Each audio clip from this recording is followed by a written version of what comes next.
Starting out in nature photography can feel like learning a new computer. How many of you guys have ever switched from a PC to a Mac or vice versa? Ugh.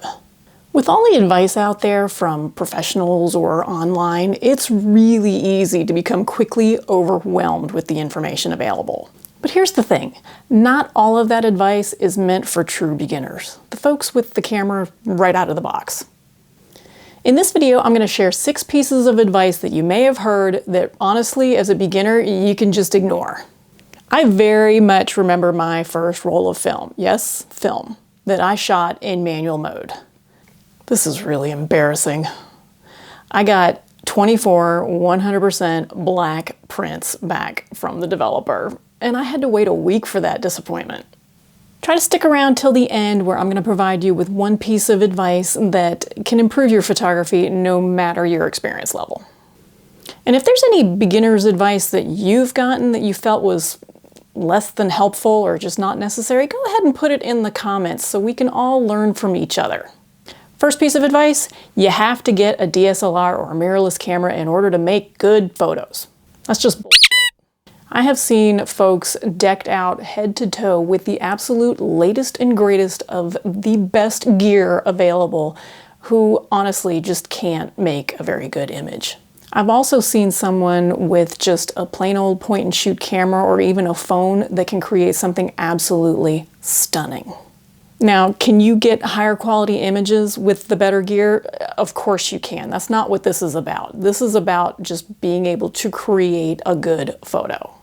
Understanding composition, how the light is interacting with your subject, depth of field, these are the things that are going to help you improve your photography, not just the numbers. All right, the second piece of advice that I'm pretty sure you can ignore is that you have to shoot in RAW. No, you don't. In fact, as a beginner, I actually recommend people don't shoot in RAW. RAW images from a DSLR or a mirrorless camera, they absolutely have to be processed. They can't be emailed easily. They take up a ton of space. And they don't look good coming straight out of camera. They don't have any sharpening or contrast or saturation applied to them. That's why they're raw.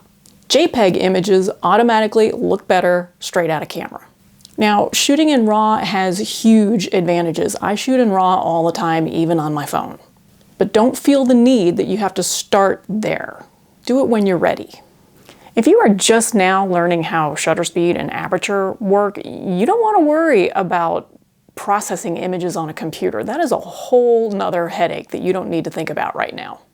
Speaking of headaches, piece of advice number 3 that you can probably ignore is that you have to use Lightroom or Photoshop to process your photos. You don't.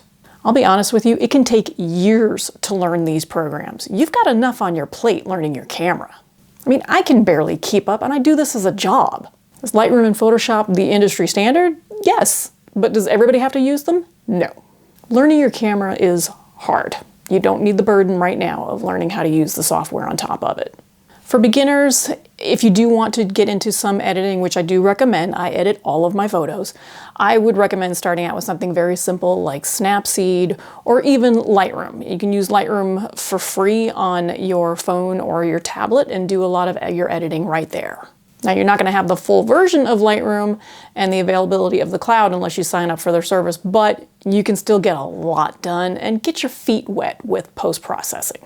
If you feel like you're pretty tech savvy and you can tackle something a little bit more complicated, something like Luminar or On1 is also a good option for you. I've got links in the description for some of these programs, so check them out.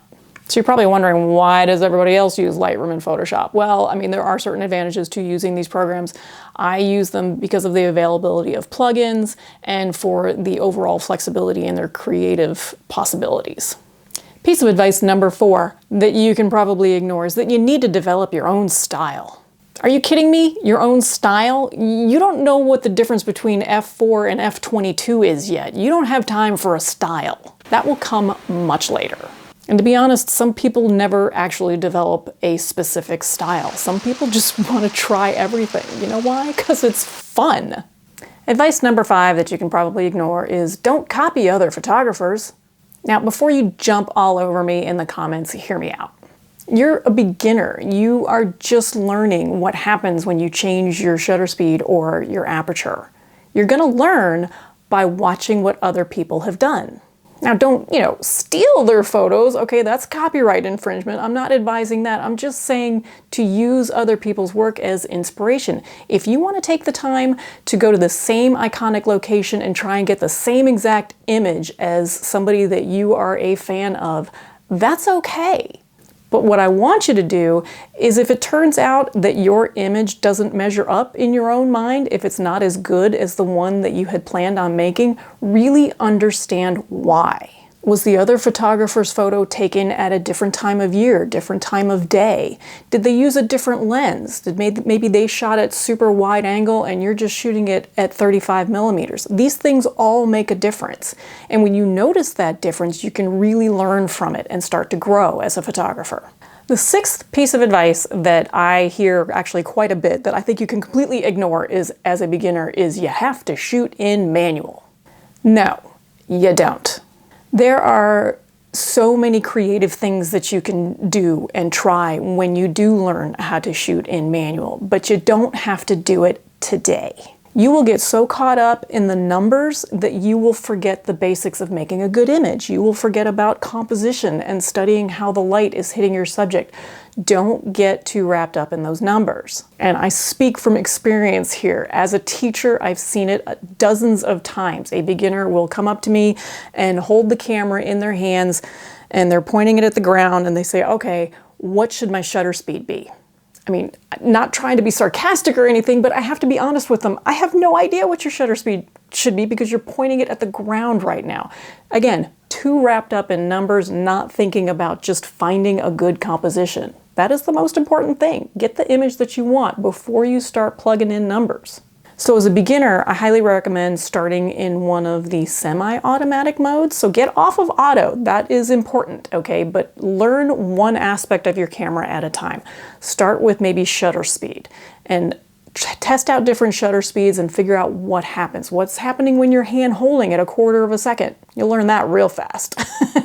What's going to happen if I shoot at 1/1000th of a second while I'm moving or my subject is moving? Once you are really comfortable with one of the semi-automatic modes, go ahead and switch to the other one for a few weeks. Shoot an aperture priority for a little while. And let the camera make the decisions about the overall exposure for you, and just concentrate on what happens when you change it from f4 or f5.6, whatever your lens will do, to f20 or f22.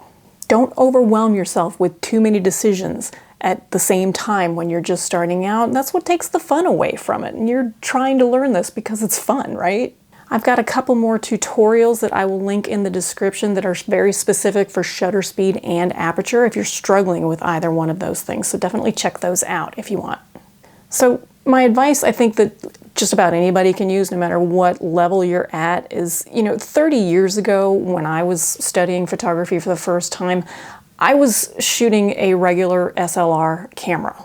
I had to learn my film, my shutter, my aperture, my lens, and my meter. And that's pretty much it. That's all I had on my plate. I didn't even develop my own film right at the beginning. I took it to Walgreens and had them deal with that aspect of it. You guys learning this now, I really do feel for you, because you have got a little computer that has more menu items than you will ever need to figure out. So no matter what aspect of nature photography you are trying to learn right now, whether it's the very beginning or you're just taking up night photography or macro photography or long exposure photography, all of these things have got different requirements, different lenses, different filters that you're going to need to pursue a different aspect of nature photography. But no matter where you are, take it slow. Cut yourself some slack. You are learning something new. This is an extremely tech-heavy art form. It's not like picking up a paintbrush and following a YouTube online. I've done that too. And one of the things that I learned about picking up that paintbrush and trying to follow somebody on YouTube is that I absolutely had to take it slow. So just because you've got an electronic gadget in your hand that makes things really quick doesn't mean that you have to learn it fast. You'll enjoy the whole learning experience better, you'll have more fun, which means you'll probably stick with it, because it's totally worth it. I love photography. If you're looking for more tips and tutorials for beginners, go ahead and check out this playlist right here that I set up just for you. Y'all take care.